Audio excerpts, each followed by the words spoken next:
সবাই অবগত আছি আগামী 12ই অক্টোবর থেকে 13ই নভেম্বর পর্যন্ত সারা বাংলাদেশে টিসিবি ক্যাম্পেইন শুরু হচ্ছে টাইফয়েড রিলেটেড টিকা।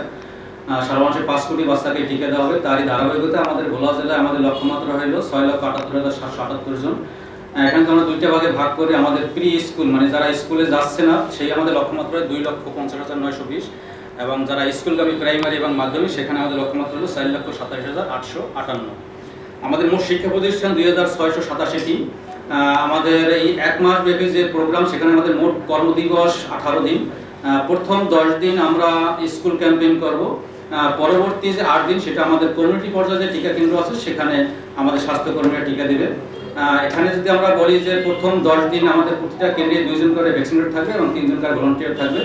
তবে যদি কোনো বাচ্চা যদি একটা কেন্দ্র মিস করে তাহলে কিন্তু সে পার্শ্ববর্তী কেন্দ্রে অথবা আমাদের যে স্থায়ী কেন্দ্রগুলো আছে উপজেলা স্বাস্থ্য কমপ্লেক্স এবং জেলা হাসপাতাল সেখানে সে টিকা নিতে পারবে। এবং কেউ যদি রেজিস্ট্রেশন করে অন্য কোথাও বেড়াতে যায় তাহলে কিন্তু সে এই বাংলাদেশের যে কোনো প্রান্ত থেকে সে টিকাটা নিতে পারবে। এখানে আমাদের বয়সের যে আমাদের যে কাদেরকে টিকা দেবো সেটা হলো 9 মাস থেকে 15 বছরের নিচে বাচ্চাদের। আমরা যদি ক্লাস বলি তাহলে নবম শ্রেণী পর্যন্ত সকল মাদ্রাসা প্রি আমাদের প্রাথমিক নার্সারি আমাদের যে কেজি স্কুল আছে আমাদের যে বেসরকারি স্কুলগুলো আছে এবং আমাদের যে মাদ্রাসাগুলো আছে সকল শিক্ষা প্রতিষ্ঠানের শিশুরা পাবে এবং যারা শিক্ষা প্রতিষ্ঠানে লেখাপড়া করছেন তারাও কিন্তু এই বয়সের মধ্যে সবাই টিকার আওতায় আসবে। এখন আমাদের কাদেরকে যদি টিকা দেবো না এটা যদি আমরা বলি তাহলে আমরা বলছি 9 মাসের নিচে আমাদের বাচ্চাদের টিকা দেবো না এবং 15 বছরের ঊর্ধ্বে অথবা নবম শ্রেণীর ঊর্ধ্বে যারা করে তাদেরকে আমরা টিকা দেবো না। এবং আমরা যদি বলি আসলে কোনো বাচ্চা যদি অসুস্থ থাকে তাহলে আমরা তাকে টিকা দেবো না, তবে সে যখন সুস্থ হবে সরাসরি টিকাটা পাবে।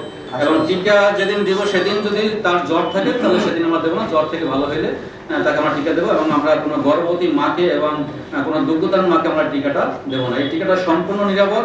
আমরা যদি পার্শ্ববর্তী একটু বলি যে আসলে আমাদের বাচ্চাদের যে টিকা দিই সেখানে সামান্য একটু ব্যথা হইতে পারে বা একটু টিকাদান স্থান লাল হইতে পারে, একটু জ্বর আসতে পারে, এটা আমরা সিরিয়াস ইএবি হিসেবে বলি না, এটা সামান্য পার্শ্ব প্রতিক্রিয়া, এটা নিয়ে আতঙ্কিত হওয়ার কিছু নেই।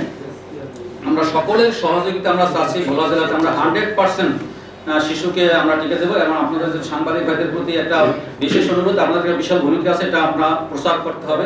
আমরা যেন গুজবে কান না দেই। আমাদের যারা সন্তান আছে সবাই আমাদের ভবিষ্যৎ, তাদেরকে ভবিষ্যতের কথা চিন্তা করে আমরা টিকাটা দেবো। আমরা চাচ্ছি 100% শিশুকে এই টিকার আওতায় আনতে। ধন্যবাদ।